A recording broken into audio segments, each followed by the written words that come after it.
Hello students, welcome to the our classes. मैं Kushwant Mishra.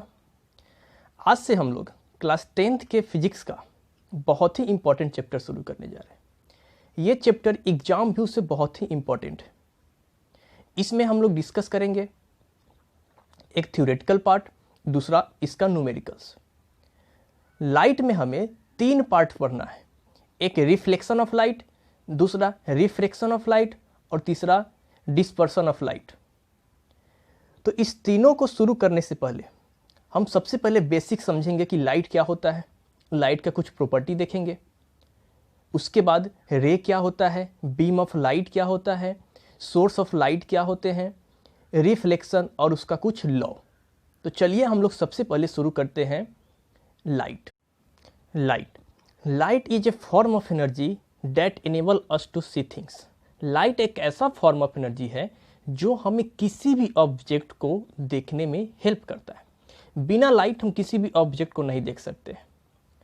Light एक ऐसा इनविजिबल एनर्जी है जिसे हम नहीं देख सकते हैं, लेकिन लाइट का इफेक्ट के कारण हम किसी भी थिंग्स को देख सकते हैं।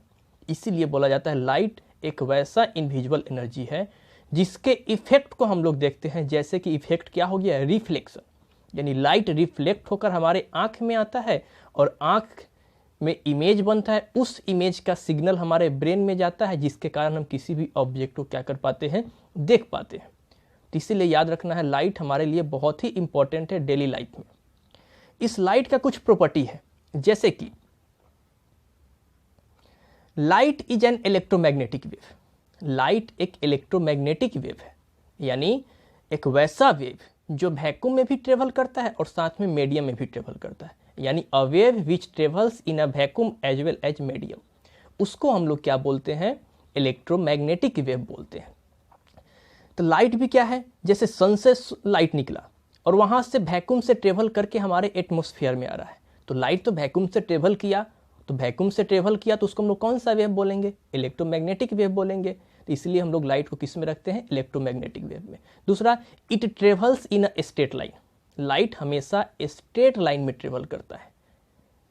उसके बाद speed of light is maximum in vacuum. Light का जो स्पीड है वो सबसे ज़्यादा वैक्यूम में है, जो कितना है, 3 लाख किलोमीटर पर सेकेंड। यानी 1 सेकेंड में लाइट 3 लाख किलोमीटर डिस्टेंस को ट्रेवल करता है। ये बहुत ही ज़्यादा है, मैक्सिमम है, ये बहुत ही ज़्यादा। अभी तक इतना ज़्यादा स्पीड वाला कोई भी थिंग्स अभी डेवलप नहीं हुआ है, खोज नहीं हुआ है। याद रखना है कि लाइट का स्पीड सबसे ज़्यादा कहाँ होता है, वैक्यूम में होता है।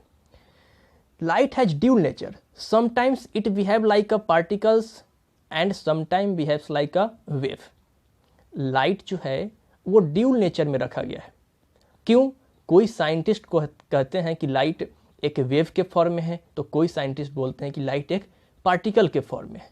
अभी तक ये क्लियर नहीं हो पाया है कि लाइट वेव है कि पार्टिकल है। इसलिए हम लोग क्या बोलते हैं, कुछ सारे साइंटिस्ट लोग क्या बोल दिए कि लाइट को हम लोग ड्यूल नेचर में रख देते हैं, यानी इन द फॉर्म ऑफ वेव। तो वेव कौन सा है, इलेक्ट्रोमैग्नेटिक वेव। और इन द फॉर्म ऑफ पार्टिकल, तो लाइट में कौन सा पार्टिकल पाया जाता है, उसको हम लोग फोटोन बोलते हैं। फोटोन एक पार्टिकल है जो लाइट में पाया जाता है। इसलिए लाइट को हम लोग किस नेचर में रखते हैं, dual nature, in the form of wave and in the form of particle. उसके बाद when light travels from one medium to another medium, it either, जब लाइट एक मीडियम से दूसरे मीडियम में ट्रेवल करता है तो इसमें क्या क्या होता है, या तो लाइट उसके द्वारा एब्जॉर्ब कर लिया जाएगा। कोई भी सब्सटेंस अगर उससे लाइट पास कर रहा है या फिर उस पर लाइट जा रहा है तो क्या किया जाएगा, उसके द्वारा उस लाइट को एब्जॉर्ब कर लिया जाएगा, या फिर उसको वहाँ से वापस भेज देगा। लाइट उस सब्सटेंस पे टकराया और टकराने के बाद वापस भेज दिया, जिसको हम लोग रिफ्लेक्शन बोलते हैं, यानी बाउंस बैक। तीसरा क्या होगा, पासेस थ्रू और बेंड। या तो लाइट उस मीडियम से पास कर जाएगा या फिर वहाँ से वो क्या हो जाएगा, बेंड हो जाएगा। तो ये 3 प्रोसेस है बेसिकली क्या चीज़ का, लाइट का, जब वो एक मीडियम से दूसरे मीडियम में जाता है तब। अब हम लोग देखते हैं सोर्सेस ऑफ लाइट, यानी लाइट का क्या क्या सोर्स है।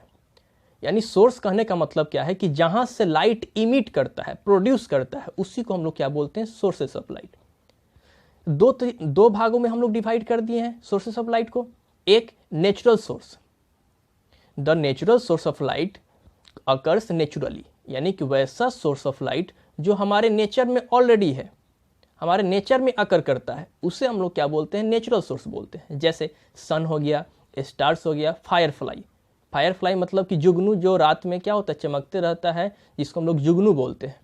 एंड रेडियम एक एलिमेंट है जिस पे अगर लाइट पड़ता है तो लाइट के रिफ्लेक्शन के कारण हमें वो क्या चाहता है, शाइनिंग दिखाई देता है, चमकना दिखाई देता है। तो ये कुछ सोर्सेस ऑफ क्या है, लाइट है, जिसमें सबसे पहला हम लोग देखें नेचुरल सोर्सेस ऑफ लाइट। दूसरा है आर्टिफिशियल सोर्सेस ऑफ लाइट, यानी एक वैसा सोर्सेज जिसे हम लोग बनाते हैं, जो मैनमेड है, उसको हम लोग क्या बोलते हैं, आर्टिफिशियल सोर्स ऑफ लाइट है। जैसे कि कैंडल हो गया, इलेक्ट्रिक बल्ब हो गया, इलेक्ट्रिक ट्यूब हो गया, लैंप हो गया, और कुछ केमिकल रिएक्शन हो गया। यानी केमिकल रिएक्शन करने का मतलब कि हम कुछ केमिकल रिएक्शन करवा रहे हैं, अगर उसमें से फायर प्रोड्यूस हो रहा है तो भी क्या है, आर्टिफिशियल सोर्सेस ऑफ लाइट है। यानी वैसा सोर्स ऑफ लाइट जिसे मैन के द्वारा बनाया जाता है, जो मैनमेड होता है, उससे हम लोग क्या बोलते हैं, आर्टिफिशियल सोर्सेज बोलते हैं। रिफ्लेक्शन ऑफ लाइट एक वैसा फिनोमिना जब लाइट किसी सरफेस से पड़ता है और वहां से वो बाउंस बैक कर जाता है, उसी फिनोमिना को हम लोग क्या बोलते हैं, रिफ्लेक्शन ऑफ लाइट बोलते हैं।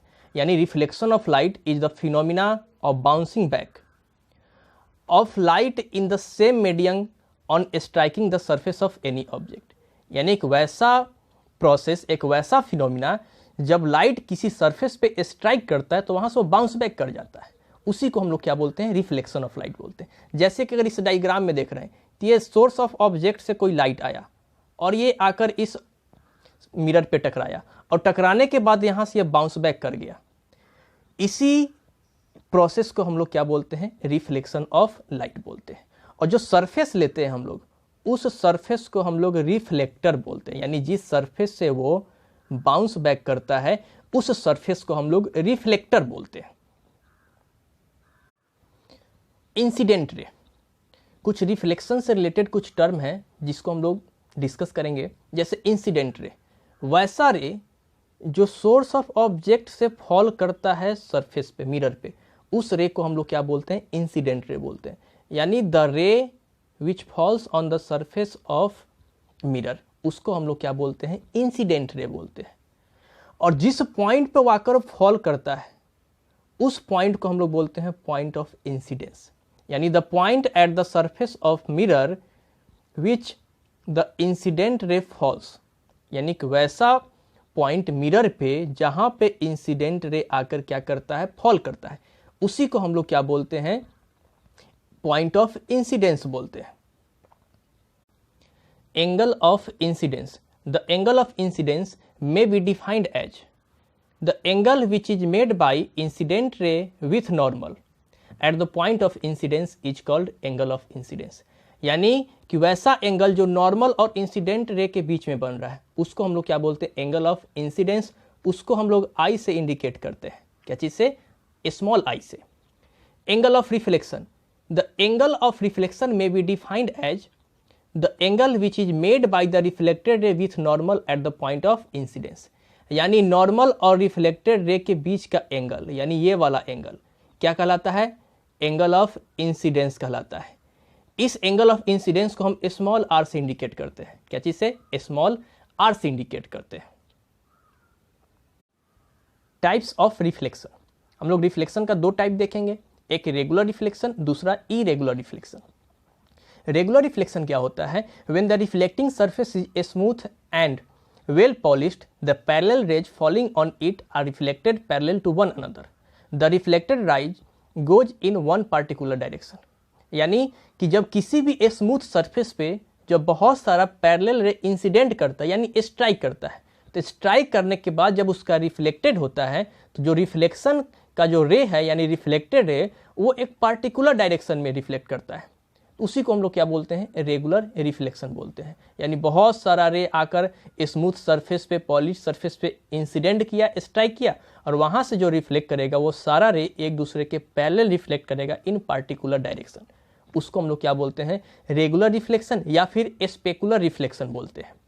दूसरा है इरेगुलर रिफ्लेक्शन, यानी when the reflecting surface is rough, the parallel रे falling on it reflected in different direction, मतलब जब कोई सरफेस रफ है हमारे पास, पॉलिश्ड नहीं है, सिर्फ रफ सरफेस, उस पर पैरेलल रे ऑफ लाइट आकर स्ट्राइक किया, जब वो स्ट्राइक करता है तो उसका जो रिफ्लेक्शन होता है, तो रिफ्लेक्शन के बाद जो रिफ्लेक्टेड रे है वो डिफरेंट डायरेक्शन में फैल जाता है, यानी वो पार्टिकुलर डायरेक्शन में रिफ्लेक्ट नहीं करता है, डिफरेंट डायरेक्शन में रिफ्लेक्ट करता है। तो उसी को हम लोग क्या बोलते हैं, इरेगुलर रिफ्लेक्शन बोलते हैं, या फिर उसको हम लोग डिफ्यूज्ड रिफ्लेक्शन बोलते हैं। अब हमारे पास है लॉज ऑफ रिफ्लेक्शन।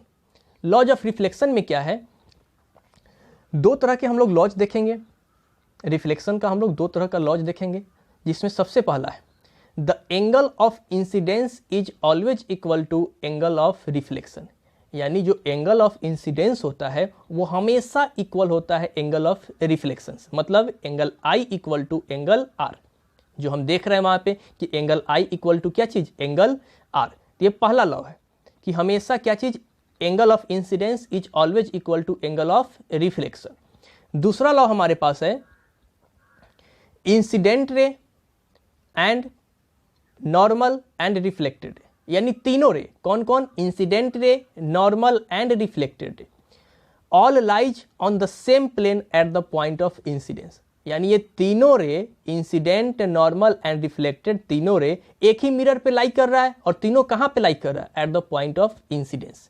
तो ये मेरे पास कौन सा है लॉ, सेकेंड लॉ, कि incident ray, normal and reflected ray all lies on the same plane at the point of incidence. Thank you, आज की वीडियो में इतना ही। नेक्स्ट वीडियो को देखने के लिए मेरे चैनल को सब्सक्राइब कीजिए और बेल आइकन को दबाना ना भूलें। Thank you.